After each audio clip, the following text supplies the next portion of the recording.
Bismillahirrahmanirrahim. Assalamualaikum warahmatullahi wabarakatuh. Bismillah, alhamdulillah, wassalatu wassalamu ala rasulillah, amma ba'du. Hadirin jamaah yang dirahmati Allah, Masjid Bani Umar, kita alhamdulillah malam hari ini sudah melewati 17 hari bulan Ramadan. Sekarang ba'da maghrib tadi itu kita sudah masuk malam yang ke-18. Biasanya kalau sudah separuh Ramadan itu kayak kita udah sampai di puncak gunung gitu Pak, udah menurun gitu ya. Lebih cepat rasanya, tiba-tiba tidak terasa sudah lebaran. Ya, semoga beberapa hari yang sudah berjalan ini, puasa kita, sholat tarawih, witir, dan semua amal-amal kita diterima oleh Allah Subhanahu wa Ta'ala dan dilipat gandakan pahalanya. Serta yang tersisa ini Pak, mari kita manfaatkan, jangan kita sia-siakan. Semoga sebulan penuh ini, ya anggaplah ini adalah Ramadan yang terbaik kita. Targetnya kalau bisa ya full puasanya, full juga ibadahnya, agar nanti kita dapat maghfirah atau pengampunan dari Allah Subhanahu wa Ta'ala. Jamaah sekalian, bicara tentang 17 Ramadan sebagai hari kita memperingati turunnya Al-Quran, sebenarnya ada dua istilah yang kadang-kadang sering tercampur. Ada nuzulul Quran dan ada Lailatul Qadar. Dua-duanya mengacu pada peristiwa turunnya Al-Quran, tapi masing-masing itu mewakili kejadian yang berbeda. Kalau kita bilang nuzulul Quran, ya, itu kan artinya turunnya Al-Quran. Nah, turunnya Al-Quran itu Pak, ada dua kali penurunan. Yang pertama, turun dari sisi Allah ke langit dunia, atau dalam bahasa yang lain dari Lauhil Mahfuz ke langit dunia, bukan ke bumi, bukan kepada Nabi Muhammad, tapi turun di zaman sebelum lahirnya Nabi Muhammad, bahkan sebelum sejarah, prasejarah gitu Pak. Ya belum ada manusia, jadi juga nggak ketahuan itu tanggal berapa, tapi itu bulannya disebut bulan Ramadan, sebagaimana disebutkan di dalam Al-Quran, Syahrul Ramadan alladzi unzila fihil Quran. Itu maksudnya nuzulul Quran. Yang pertama, satu Al-Quran sepenuhnya itu Pak turun sekaligus. Tanazzalul malaikatu warruhu fiha biidzni rabbihim min kulli amrin salamun hiya hatta matla'il fajr. Nah, itu adalah nuzulul Quran, dalam arti itulah Lailatul Qadar, yang malam itu setiap tahunnya diberikan kepada kita sebuah gift, sebuah hadiah. Kalau kita ibadah di malam itu, di ulang tahunnya malam itu, kalau malam itu mah udah lewat Pak, sebelum manusia ada sudah terjadi itu yang namanya turunnya Al-Quran sekaligus. Tapi ulang tahunnya setiap tahun itu Pak, itu kalau kita ibadah di malam itu diganjar seperti kita ibadah 1000 bulan, khairun min alfi syahr. Hanya catatannya, tanggalnya itu tidak diketahui. Bahkan Nabi saja, Nabi Muhammad itu ketika ditanya kapan tanggalnya, beliau tidak menjawab, bukan karena tidak mau memberitahu, Ya karena beliau juga tidak tahu itu rahasia Allah. Paling-paling beliau kasih clue, kemungkinan terbesarnya sih di 10 malam terakhir atau di malam-malam ganjil. Tapi itu sebagian hadis, Pak. Kalau kita telusuri hadis-hadis Nabi yang lain, Nabi juga pernah menyebutkan bahwa 19 Ramadan itu juga boleh jadi Lailatul Qadar. 17 Ramadan juga ada hadisnya Lailatul Qadar. Bahkan 1 Ramadan itu bisa jadi juga Lailatul Qadar. Nah, maka kita kalau pengen dapat kepastian, Pak, simple sih. Ya kita ibadah aja tiap malam, ya. Dan yang kita lakukan ini, Pak, ini masih dalam rangka menjaring Lailatul Qadar. Karena kita masuk masjid ini, Pak, dari Isya paling tidak kan, dari jam 7 lah. Saya nggak tahu nanti selesai kita sampai witir doa itu sampai jam berapa, pas setengah 9 atau jam 9. Tapi paling tidak 2 jam, 1,5 jam lah kita itu ibadah gitu kan, Pak. Dan ini bisa kita lakukan setiap malam, dari malam pertama sampai malam 30. Kalau bisa kita pastikan 30 malam, 30 malamnya kita sholat isya, kita sholat tarawih, kita sholat witir dan banyak zikir dan sebagainya, kira-kira mau lari kemana itu Lailatul Qadar? Gak mungkin kan, Pak, dia loncat ke bulan Muharram gitu kan. Gak mungkin juga dia lari ke bulan Rabiul Awal, karena Lailatul Qadar adanya cuma di Ramadan, ya kemungkinannya 30 malam. Kalau 30 malamnya kita hajar semua, Pak, ya udahlah, jaminan dapat Lailatul Qadar tanpa kita harus merasakan di mana ya di antara malam-malam itu yang sebenarnya Lailatul Qadar. Nggak usah pusing lagi, Pak, nggak usah main tebak-tebakan. Kayak kita makan, Nabi kan bilang, habiskan makananmu, kita tidak tahu di bagian yang mana dalam makanan itu yang ada keberkahannya. Ya udah, habisin aja gitu kan. Nah begitu juga malam-malam Ramadan, habisin aja, Pak, semuanya. Jangan ragu-ragu untuk melakukan sholat tarawih berjamaah di masjid, karena walaupun cuma 1 jam 2 jam, Pak, ini kita iktikaf loh. Nggak kalah loh dengan yang katanya iktikaf 10 malam itu, Pak. Nggak kalah. Karena kalau kita tiap malam sama yang 10 malam, banyakan mana? Banyakan yang tiap malam, walaupun cuma 1 jam 2 jam, tapi rutin. Dan nggak akan lolos itu yang namanya Lailatul Qadar. Nah, itu ngomongin Lailatul Qadar dalam arti nuzulul Quran yang pertama. Sedangkan yang banyak diperingati oleh kita umat Islam, kalau bicara tentang nuzulul Quran tanggal 17 Ramadan, nah ini peristiwa yang lain lagi, Pak. Kejadiannya di masa Nabi, memang benar malam tanggal 17 untuk pertama kalinya Quran yang sudah turun di langit dunia itu kemudian turun kepada Nabi Muhammad SAW, dibawa oleh malaikat Jibril. Tapi uniknya begini, Pak, itu setelah seluruh Quran turun ke langit dunia, maka begitu turun lagi yang kedua ke muka bumi, ternyata turunnya sedikit demi sedikit selama 23 tahun. Dan yang turun pertama cuma 5 ayat saja. Lebih uniknya lagi, kalau kita bicara tentang urut-urutan turunnya, ternyata tidak sesuai dengan urutan yang ada di dalam mushaf kita.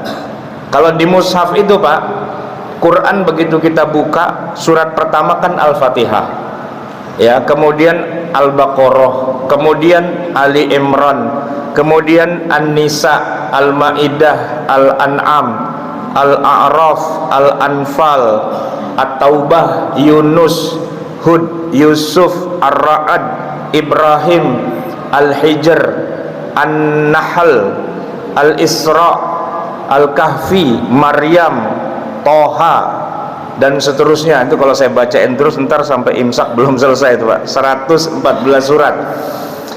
Nah, yang turun itu nggak kayak gitu, Pak, urutannya. Pertama langsung juz 30 Iqra, surat Al-Alaq, baru 5 ayat loncat ke surat Al-Muzammil, ke surat Al-Muddathir, Karena waktu Nabi menerima wahyu pertama kan beliau ketakutan dan minta diselimuti, zammiluni, zammiluni, kan begitu beliau.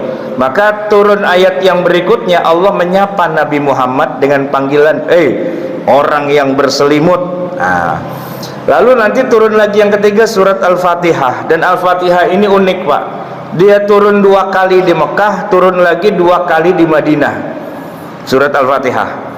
Baru nanti surat-surat yang lain acak-acakan lah gitu kira-kira, selama 23 tahun lamanya.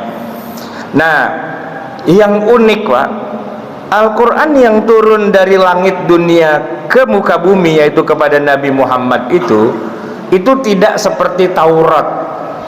Kalau Taurat yang turun pada Nabi Musa, itu Jibril membawanya dalam bentuk teks, tulisan yang tertulis di atas batu. Jadi Nabi Musa itu, Pak, turun dari bukit Tursina, atau kita sebut bukit atau gunung terserah, turun gitu, Pak. Itu sambil nenteng batu, Pak, yang bertuliskan ya huruf-huruf dalam bahasa Ibrani. Karena Nabi Musa kan orang Yahudi, bahasanya Ibrani, Tauratnya itu ya dalam bahasa Ibrani, tapi ditulis, diukir di atas batu. Bukan Nabi Musa yang ngukir, konon ya kayak petir gitu, Pak, ngukir di atas batu, lalu batunya dibawa turun pulang. Itu bisa kita baca dalam banyak surat. Dalam Al-Baqarah disebutkan Nabi Musa turun membawa batu-batu yang bertuliskan Taurat, tapi begitu melihat kaumnya lagi pada nyembah patung anak sapi, kemudian batu-batu itu dibuangnya, dilempar saking marahnya.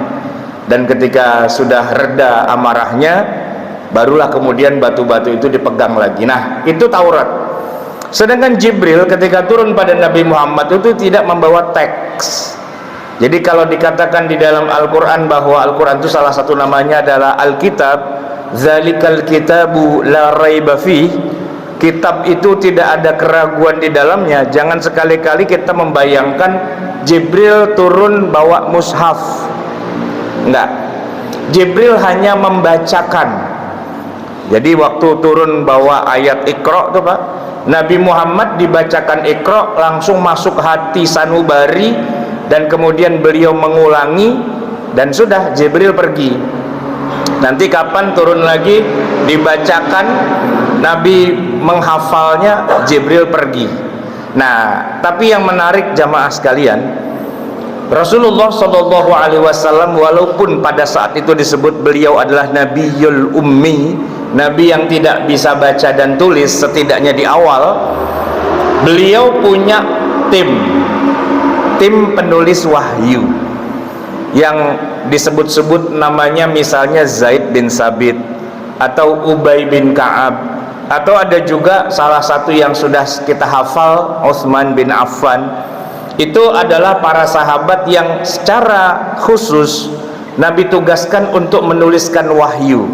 Jadi begitu Jibril pergi, Nabi bilang, ud'uli Zaidan, panggilkan buat saya Zaid, suruh bawa dia alat tulisnya. Begitu Zaid nongol, tulis. Barusan Jibril membacakan ayat yang baru turun, maka Zaid kemudian menulis, Pak, ya. Nah, setelah Zaid tulis, kata Nabi, iqra'hu, baca ulang apa yang kamu tulis. Maka dibaca ulang oleh Zaid. Setelah nanti sudah tidak ada yang salah, barulah Zaid kemudian, lalu naskah yang saya tulis inilah yang saya bawa ke depan para sahabat yang lain sebagai naskah Al-Quran, ditulis dengan tangan sahabat di bawah supervisi Rasulullah Sallallahu Alaihi Wasallam. Pak, tapi kalau kita cek di dalam Sirah Nabawiyah, itu kan kejadiannya tahun 610 Masehi, Nabi menerima wahyu. Bangsa Arab waktu itu belum kenal kertas atau pulpen. Alat tulis yang mereka kenal tuh masih sangat tradisional. Betul, Sailun di Cina abad kedua Masehi sudah menemukan kertas. Tapi kertas di masa itu, Pak, harganya masih sangat mahal dan masih dirahasiakan cara bikin kertas itu oleh bangsa Cina. Jadi di Jazirah Arabia belum ada kertas saat itu. Kalaupun ada diimpor dari Cina, harganya mahal. Maka Zaid bin Sabit dan para sahabat penulis wahyu itu menuliskannya di atas pelepah kurma, di atas tulang, di atas batu yang pipih, tapi yang paling banyak di atas kulit hewan, lembaran-lembaran kulit. Dan itu Pak, berantakan dalam arti terpisah-pisah, karena ayatnya juga tidak urut kan. Selama 23 tahun turun ayat tuh acak-acakan, disesuaikan dengan kebutuhan. Dan itulah kenapa hikmah dibalik dari Allah menurunkan Quran itu secara berangsur-angsur. Ada beberapa alasan Pak. Yang pertama, jumlah ayat Quran ternyata banyak sekali Pak. Bahkan kalau dibandingkan dengan Taurat, ditambah dengan Injil, ditambah dengan Zabur, semuanya digabung jadi satu, tetap banyakkan Quran. Nabi pernah menceritakan hal itu ya. Taurat, Zabur, Injil digabung itu tetap masih banyakkan Quran. Nah sehingga tidak mungkin Quran turun sekaligus, itu nggak mungkin. Karena kalau kita baca Pak Quran ya, saya punya teman seorang hafiz, dia kalau baca Quran kayak kereta api Pak, kencang banget, cepet banget. Itu secepat-cepatnya dia baca Quran 30 juz, dia minimal butuh waktu 10 jam. Dari jam 6 pagi ngebut kencang banget, asar jam 4 baru selesai. Kalau dia bacanya ngebut sengebut-ngebutnya, kita tuh Pak dengerinnya aja bingung gitu, nyimaknya. Cepet banget dia baca itu Pak, speednya. Kalau dia baca lambat, ya seminggu baru hatam. Atau kalau bacanya yang santai kayak murattal, kayak orang taraweh sudais itu Pak, sebulan itu, ya kan? Artinya kontennya Al-Quran tuh banyak banget, 6.236 ayat, 30 juz, 114 surat. Itu nggak mungkin turun sekaligus Pak, nggak masuk akal. Beda dengan Taurat, turun sekaligus karena sedikit. Injil juga begitu, turun sekaligus sedikit. Zabur juga sedikit, turun gubrak gitu aja udah. Quran nggak bisa. Nah yang kedua, hikmahnya adalah karena Quran itu kan menjawab semua persoalan yang dihadapi Nabi dan para sahabat. Jadi ya kalau Quran turun sekaligus, apa yang mau dijawab? Kan masalah bermunculan satu demi satu. Setiap ada masalah, turun ayat. Ada masalah, turun ayat. Ada masalah, turun ayat.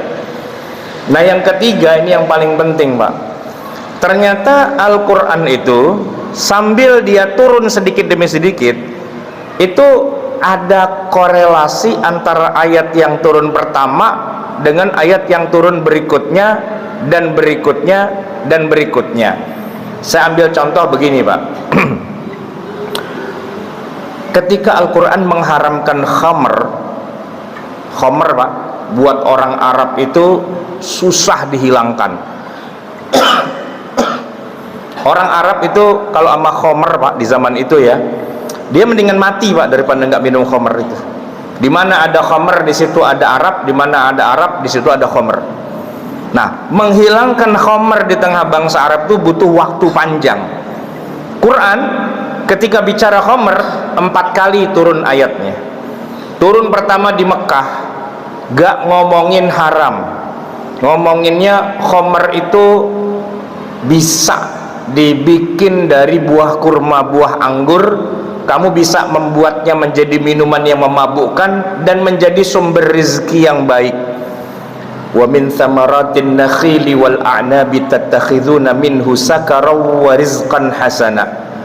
Itu surat An-Nahl ayat 67. Pak, kalau kita baca ayat itu Pak, Allah sama sekali tidak mengharamkan khamr, malah seperti memberikan kita ide, bisnis khamr aja itu menghasilkan loh, gede banget nilainya, warizqan hasana. Nah sebenarnya ini Pak, kode sebenarnya, isyarat ketika Quran sudah ngomongin khamr, nih bakalnya ntar khamr akan diubah nih hukumnya, tapi awalnya cuman disebut aja, belum dibilang haram. Nabi hijrah ke Madinah, turun lagi ayat yang kedua tentang khamr. Yas'alunaka 'anil khamri wal maisir qul fihima itsmun kabirun wa manafi'u linnas. Para sahabatmu itu wahai Muhammad tanya kepada kamu tentang hukumnya khamr. Katakan di dalam khamr itu emang ada potensi dosa yang besar. Tapi jangan lupa di dalam khamr itu ada begitu banyak manfaat. Wa manafi'u linnas. Banyak banget manfaatnya. Walaupun bisa saja dosanya lebih besar daripada manfaatnya. Orang Arab Pak, baca ayat itu secara logika dia sudah mulai berpikir, wah, Quran sudah mulai nyindir-nyindir ada dosa walaupun tetap ada manfaat. Tapi kesimpulan yang diambil adalah ini khamr bisa jadi haram tapi juga bisa jadi halal kalau memang ada kebutuhan. Nah, sebagian sahabat sudah mulai mikir, wah, naga-naganya nih bakalan diharamin nih. Mereka udah siap-siap. Kalau nggak penting-penting banget minum khamr, mendingan enggak, karena udah ada kode. Tapi Allah belum secara tegas mengharamkan. Oke lah. Turun lagi yang ketiga kalinya tentang khamr, Allah bicara begini, Pak. Wala taqrabus sholata wa antum sukara. Jangan kamu dekati sholat kalau kamu lagi mabuk. Nah, saat itu Pak, bangsa Arab tetap masih minum khamr kecuali kalau sudah menjelang waktu sholat. Dan sholat sudah ada diwajibkan 5 waktu. Jadi setidak-tidaknya Pak, sebelum zuhur, sebelum asar, sebelum maghrib, sebelum isya, sebelum subuh, mereka udah nggak minum khamr. Tapi kalau sudah selesai sholat dan sholat berikutnya masih jauh, terutama isya gitu Pak, nah itu mabuk lagi Pak. Jadi ya separohnya udah nggak minum, separohnya masih minum. Sampai tahun ketiga terjadi perang Uhud. Selesai perang Uhud, turunlah ayat terakhir tentang khamr Pak. Surat Al-Maidah ayat 90-91, innamal khamru wal maisiru wal ansabu wal azlamu rijsun min amalis syaitani fajtanibuhu. Nah, itulah ayat yang terakhir turun tentang khamr yang sudah tegas, fajtanibuhu, tinggalkan, jauhi. Nah, saat itu Pak, secara psikologis orang Arab itu udah dikasih kode-kode duluan Pak. Jadi itu kan tahun ketiga dari sejak hijrah. Sebelumnya di Mekah mereka sudah hidup bersama Rasulullah selama 13 tahun. 13 tambah 3 itu 16 Pak. 16 tahun itu waktu yang cukup lah untuk menyiapkan mental psikologis orang Arab. Siap-siap ya, nanti khamr akan diharamkan. Begitu tahun ke-16 dari nubuwah, 16 Pak, udah jauh Pak. Padahal kan Nabi cuma sampai 23 tahun. Di tahun ke-16 dari kenabian, khamr haram total. Tapi secara psikologis mereka sudah siap Pak, karena udah disindir berkali-kali. Jadi begitu diharamkan, banjir jalanan kota Madinah dengan khamr yang dibuang, jijai, najis gitu. Dan ayat 91-nya kan diakhiri dengan kata-kata fahal antum muntahun. Kapan ente mau berhenti minum khamr? Itu Umar yang megang gelas khamr Pak, langsung dituang di jalanan sambil bilang intahaina, intahaina. Kami berhenti dari minum khamr. Luar biasa kan Pak. Bandingkan dengan Taurat yang ketika turun langsung bilang haram berjudi, haram berzina, haram minum khamr, haram. Hampir semuanya dilabrak oleh Bani Israel. Kenapa? Ya karena turunnya sekaligus gubrak gitu Pak. Nggak ada persiapan mental. Maka hikmah diturunkannya Al-Quran sedikit demi sedikit itu mempersiapkan bangsa Arab. Sebejat-bejatnya orang Arab, kalau diarahin pelan-pelan Pak, bakalannya dia lurus juga. Karena ya memang begitulah psikologisnya, yang namanya pendidikan, yang namanya pengarahan, yang namanya ya agar orang menjadi baik itu tidak bisa dalam sekali pencet tombol langsung semua berubah. Nah, itulah kenapa Quran diturunkan selama 23 tahun. Salah satunya agar terjadi proses tasyri', pensyariatan yang lebih humanis, yang lebih manusiawi, yang sesuai dengan kondisi orang-orang Arab. Dan hampir semua syariat Islam itu Pak, turunnya perlahan-lahan, sedikit demi sedikit, sedikit demi sedikit, akhirnya berhenti total. Nah jamaah sekalian, yang agak susah tuh kita sekarang Pak. Kita ini mengenal Quran langsung gubrak 30 juz, bengong kita, nggak mengalami prosesnya. Maka penting juga hari ini kita belajar Al-Quran, khususnya ilmu tafsirnya, agar kita bisa menghayati gimana ayat itu turun satu persatu dan kemudian mulai dijadikan sebagai pedoman oleh Nabi dan para sahabat dalam membentuk masyarakat yang Qur'ani. Nah, ini kuncinya di sini, Pak. Kalau cuma dibaca Quran itu, Pak, itu tidak membentuk jiwa, tidak membentuk karakter. Karena kita baca tapi belum tentu kita faham. Saya kemarin, Pak, ikut sholat tahajud tahun lalu. Itu lama, Pak. Sujudnya lama, baca Qurannya lama, imamnya, Pak, baca Qurannya sampai nangis-nangis, Pak. Imamnya nangis-nangis sampai tersendat gitu kan, haru banget gitu, sampai lama, berhenti lagi, lama gitu Pak. Iya, bukan di sini, di sana. Nah itu Pak, jamaahnya semua pada nangis. Sebenarnya saya sih nggak mau nangis Pak, cuman karena di depan saya nangis, kanan kiri nangis, belakang nangis, saya dalam hati, masa saya kagak nangis sih, gak enak juga gitu kan. Nangis gitu kan, nangislah, terbawa suasana. Tapi begitu acara tahajudnya selesai, kan saya ngobrol sama imamnya, saya tanya, mohon maaf Pak Imam, tadi antum baca Qurannya kayaknya menghayati banget itu, sampai nangis gitu kan, jamaah nangis semua. Ngomong-ngomong itu bicara tentang apa sih itu ayat? Apa kata imam? Meneketeh, kagak tahu gua baca doang sama nangis doang, nggak paham. Enggak, dia bilang gitu kan. Lah kenapa nangis? Ini juga kagak tahu, aneh pura-pura nangis, belakang pada ikut nangis. Ya udah kita main tangis-tangisan aja Pak, gitu. Gitu Pak. Ini bukan di sini Pak. Kalau di sini mah nangis beneran Pak, gitu ya. Bukan karena nangis dompet tanggung bulan THR belum turun, bukan gitu ya. Nangisnya karena menghayati ya, karena faham dan mengerti gitu kan, merasuk ke dalam hati gitu. Ya semoga kita bisa jadi orang-orang yang ketika dibacakan Quran bergetar hatinya. Idza tuliyat alaihim ayatuhu zadathum imana. Nambah imannya karena faham, bukan karena suasana gitu ya Pak ya. Itu yang bisa saya sampaikan, semoga bermanfaat. Mohon maaf atas segala kekurangan kesalahan. Hadanallah wa iyyakum ajma'in. Saya tutup dengan sebuah pantun, tapi jangan panjang-panjang, boleh Bapak bilang cakep, boleh bilang kagak cakep, terserah. Ibu Sri Mulyani pulang malam. Sampai di sini, wassalam, wassalamualaikum warahmatullahi wabarakatuh.